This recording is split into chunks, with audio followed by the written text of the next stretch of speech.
Il est 20 h sur nos antennes, c'est l'heure de l'information. Bienvenue à tous. Assouben, bonsoir. Bonsoir Fabrice, bonsoir à vous chers téléspectateurs. Voici le sommaire. Le sitting du PDS s'est terminé en queue de poisson. La manifestation a avorté suite à l'intervention des forces de l'ordre qui ont interpellé les responsables. Omar Sarr et Maître Amadou Sall, entre autres, ont été embarqués. Le peu de militants présents a été dispersé par des grenades lacrymogènes. Le théâtre des opérations avait comme cadre la place de l'Obélisque. Toutefois, les riverains crient au scandale au regard de la récurrence des manifestations sur les lieux. Leur sécurité sensiblement et régulièrement menacée. Ils souhaitent dès lors que les marches et autres sittings soient délocalisés. Port du voile chez les jeunes filles, effet de mode ou convenance religieuse, les avis restent partagés. La gente féminine aborde le sujet en toute liberté. Au lycée Kennedy, chacune défend son choix. Un dossier sur les séries télévisées sur les télévisions locales. Les productions locales tiennent bien la concurrence des productions étrangères mieux. Les Sénégalais affirment de plus en plus être intéressés par les productions de chez nous.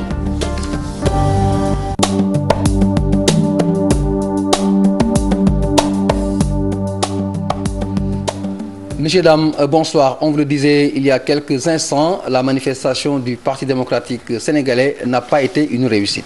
Papis, un échec plutôt et des arrestations, parmi eux le coordonnateur du PDS, Omar Sarr, et l'ancien garde des Sceaux, El Hadji Amadou Sall, des libéraux qui ont voulu manifester sans l'autorisation du préfet de Dakar. Et pour les contenir, la police a fait usage de gaz lacrymogène, une manifestation qui n'a pas beaucoup mobilisé. Le compte rendu signé Chérif Diatiano Laurent Mendy. Dans ce véhicule de la police, Omar Sarr, le coordonnateur du PDS, tout comme l'avocat maître El Hadji Amadou Sall, ainsi que plusieurs autres responsables libéraux ont été interpellés. Motif, tentative de braver l'interdiction du préfet de Dakar.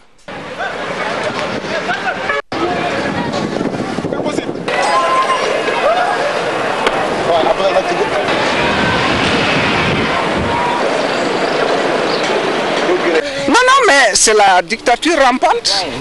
Mais c'est un pays qui ne peut pas accepter la dictature. Voilà, c'est tout. On va aller apprécier la situation. Voilà, c'est tout. Et le préfet, que pensez-vous de ce qu'il a dit? Oh, c'est pas le préfet. C'est pas le préfet, c'est pas le ministre, c'est pas le premier ministre, c'est Macky Sall. C'est tout. C'est lui l'apprenti dictateur. Le préfet dit que vous n'avez pas respecté la procédure. Oh, le préfet, bon.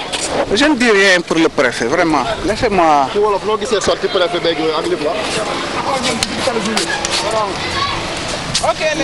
Après cette série d'arrestations, l'avocat maître Madické Niang arrive sur les lieux. Non pas pour manifester, mais pour, dit-il, aller à la rencontre du commissaire central de Dakar. Je vais rejoindre le commissaire Diop, surtout en tant qu'avocat, pour parler de la situation de mes camarades qui sont arrêtés. Qui sont-ils? Je vous reviens, on nous a parlé de Omar Sarr, on nous a parlé de Momo Diop de Croix, on nous a parlé de Maître Amadou Sall. Je vais voir le commissaire Diop et je vous reviens tout de suite.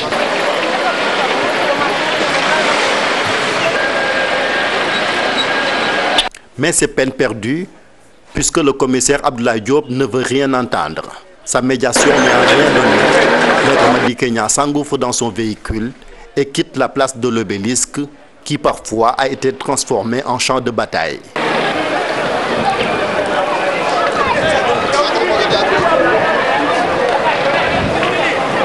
Beaucoup de honte, beaucoup de regrets. Par cette démocratie, je me suis battue pour elle, à l'instar de plusieurs autres Sénégalais, pour qu'on ait le droit de dire quand ça ne va pas.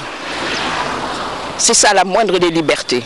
Il y a les lacrymogènes, je vois. Les larmes aussi. Mais les lacrymogènes, c'est l'arbre des faibles. C'est tout ce qu'ils ont pour essayer de contrer les gens. La mobilisation a été faible, mais pour Pape Samba Mboup, qui a été très dur à l'endroit de ses frères libéraux, l'objectif a été atteint.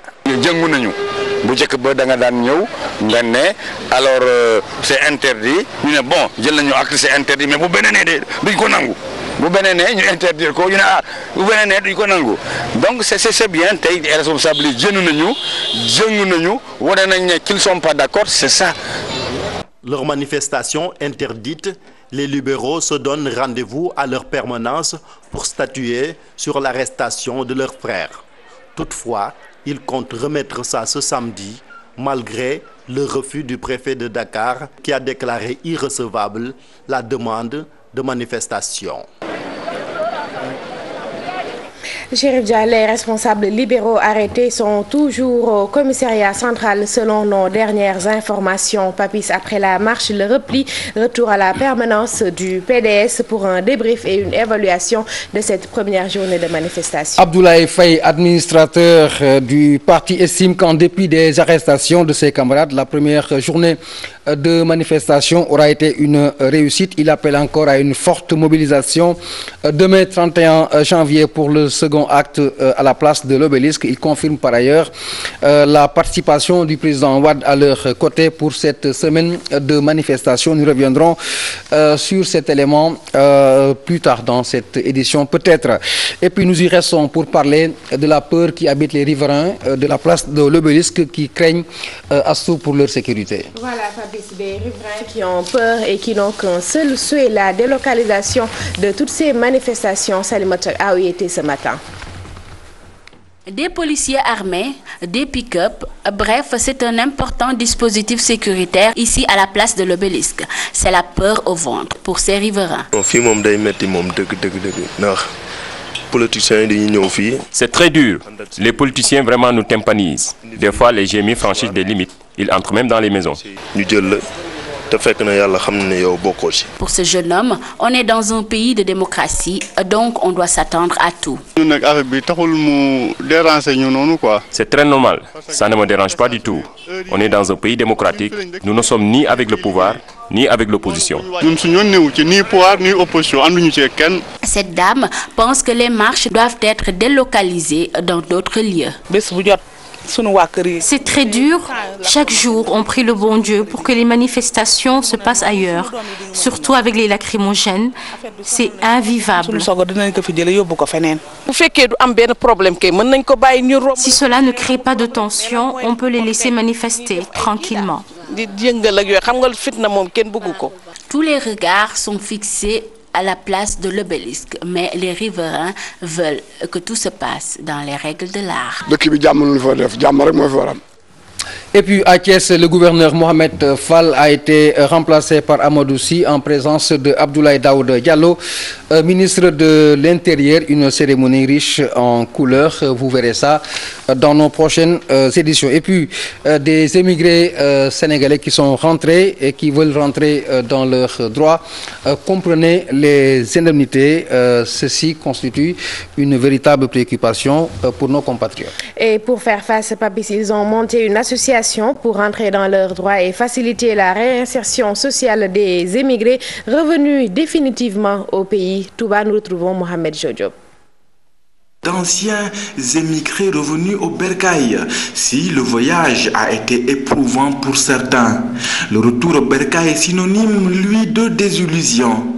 L'association des migrants du Baol qui a été mise en place se charge de la réinsertion sociale de ces émigrés. Mais pour le moment, le problème est ailleurs. Des retraites négociées et pas encore perçues. Notre association, qui est l'association des migrants du Baol, compte en son sein des membres qui étaient des travailleurs migrants d'Italie et qui, après un départ volontaire depuis 2001, négocient avec leurs différents employeurs parce qu'ils n'ont reçu qu'un faible pourcentage des sommes qui leur sont dues. Parmi eux, il y en a qui n'ont rien reçu. Notre association est en train de faire les démarches nécessaires afin de les aider à rentrer dans le fonds.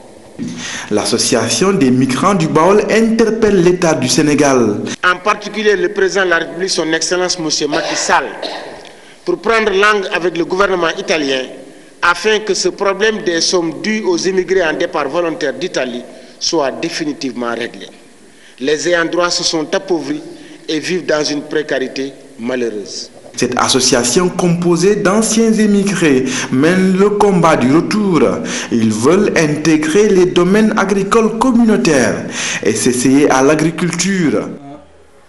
Après les émigrés, retour à Dakar pour parler des jeunes. Ils cherchent emploi et tournent au gré des saisons et des tendances. Ils sont jeunes, leur credo papis, pas de saut métier, pas de métier fixe. Ils sont heureux dans ce qu'ils font, fiers et surtout engagés. Ceci pour subvenir aux besoins de leur famille. Maïmouna Ndiaye, reportage. Gora Diagne, Asdia, Mamadou Yaya Dieng, 3 jeunes, une particularité, aucune qualification. Au quotidien, ils squattent les rues de Dakar pour gagner leur vie. Des métiers, ils en ont beaucoup. Actuellement, je fais du commerce, mais je faisais de la mécanique, même si j'ai très tôt abandonné. Je vais venir ici pour voir même ici comment, si c'est là-bas qui est plus bon, je retourne là-bas, même si c'est ici, je reste ici. Non? Parce que je cherche l'argent. Je déteste le chômage, c'est pourquoi je peux tout exercer. Je gagne pleinement ma vie. Dans un passé récent, j'étais aussi forgeron. Quand Yaya évoque son passé, il a bien des raisons. Moi je travaille, moi seul. C'est ça qui est bon quoi. Personne ne te dit pas pourquoi tu n'as pas fait comme ça. Hein? Voilà. Personne ne m'emmerde pas ici, c'est moi. Même si quelqu'un il a dit les mandarines là c'est combien, je vais lui dire c'est 200 ou 100 francs. Il dit que le mandarin là il est tombé c'est 100 francs, faut que toi tu prends ton argent 15 000 ou 14 000, tu achètes ton caisse, tu vas venir ici pour vendre 100 francs, 200, ils vont dire ça c'est cher. Gora Diagne, originaire de Louga, souhaite travailler dans une entreprise et être rémunéré chaque mois. Un homme doit être courageux, savoir exercer plusieurs métiers. Mais j'aurais aimé avoir mieux que ça. Tout le contraire de As qui aime tenir son propre business. Je m'en sors tranquillement. Vraiment, je n'envie personne. Je préfère ce petit commerce. Comme ça, personne ne m'emmerde. Et je gagne toujours quelque chose. Un avenir meilleur, le rêve de ces 3 responsables de famille. Leur seul regret, c'est d'avoir abandonné l'école très tôt. Port du voile, chez nous, nous en arrivons. Effet de mode ou convenance religieuse? Papy, c'est question de style par moment, oui, mais d'abord un précepte de l'islam, les jeunes filles et leur voile, une génération partagée entre spirituel et temporel, mode et croyances religieuses. Aïssatou Paye-Fall, Thierno Laurent Mendy. Mode ou croyance, les jeunes filles se mettent au voile. Une tendance de plus en plus courue, des couleurs flashy, chacune y va de son goût. Le voile traverse les générations. Et depuis 2012, parce que je me suis rendu compte que les mèches m'empêchent de bien prier Dieu. Parce que avec les mèches, on ne peut pas faire l'ablution majeure. Et si on ne fait pas l'ablution majeure, on ne peut pas faire l'ablution mineure. Et si on ne fait pas l'ablution mineure, on ne peut pas prier.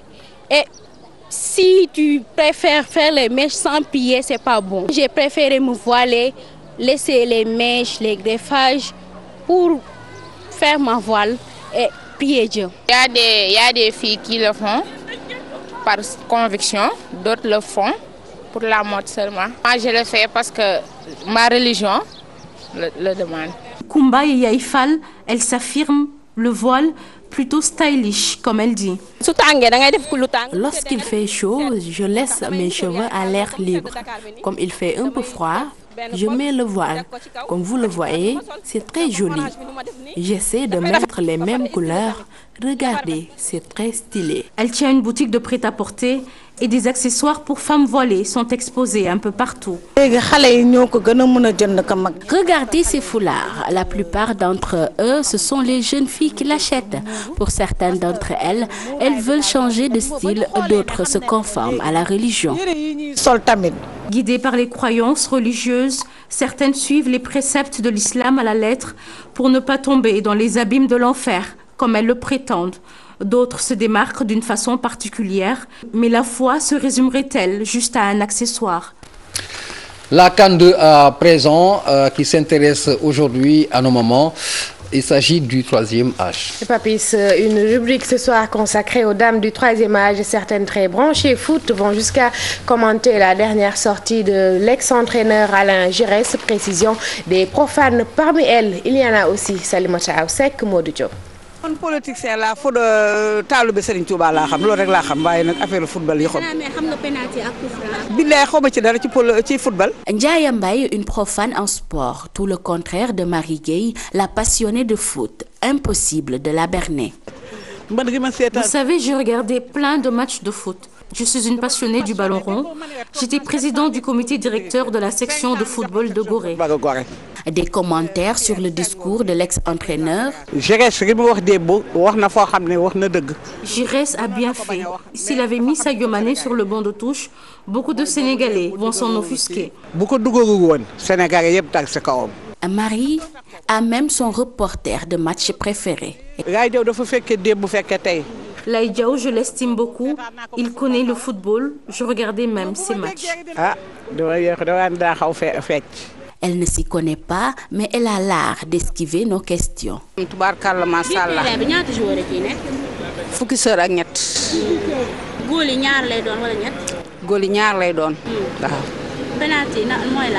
Penalty yàlla def na tubaarkàlla macha allah jàppuma ko. match tey bi suñu ngoon Aïssatou Paye Fall moom mooy arbitre est-ce que kooku wóolu nga ko.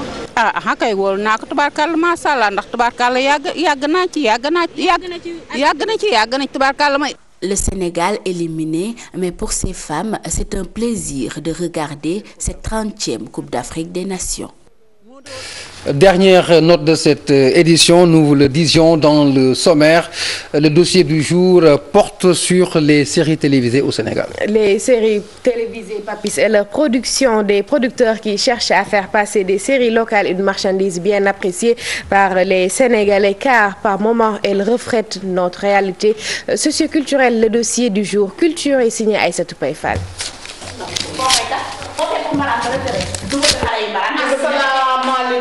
Dina ma neex, un café avec, Ndiol Touch. Les productions locales envahissent le petit écran. Des séries bien de chez nous qui ont fini par reléguer au second plan les fameuses telenovelas. Les télés se les arrachent, les producteurs innovent. Le plus important aujourd'hui, c'est que par rapport à ces telenovelas, par rapport à tout ce que les Sénégalais ont dû regarder venant de l'extérieur, ce qu'il est important de dire aujourd'hui, c'est que la télévision sénégalaise est en train de faire des produits sénégalais. Et que, je veux dire, les chaînes de télé ont compris que les Sénégalais ont besoin d'avoir des produits qui leur ressemblent. Donc Dina ma neex est un produit qui ressemble aux Sénégalais. L'audimat ne cesse de grimper, mais les producteurs ressentent-ils les retombées financières de ces séries? Notre première rémunération, c'est le fait que les Sénégalais soient accros aux séries sénégalaises, voilà, et se l'approprient. Maintenant, ce qu'il faut dire, c'est que étant donné que nous sommes des précurseurs, il est important de signaler que ceux qui nous payent sont plutôt les sponsors, donc les produits alimentaires, toutes ces choses qui veulent de la visibilité à travers le succès de nos séries. En tous les cas, les Sénégalais sont friands de ces séries locales. Hommes et femmes rencontrés se retrouvent à travers tous ces personnages. Nous tenons à ces séries télévisées. Nous sommes des Sénégalais. Tout ce qu'ils font reflète nos réalités. Je m'y retrouve tout à fait. Moi, je ne comprends pas le français. Mes enfants non plus. Ce qui fait que nous comprenons tout ce qu'ils disent. Un renversement de situation qui tombe à pic. Un seul objectif pour les producteurs, une industrie culturelle solide pour contribuer au développement local.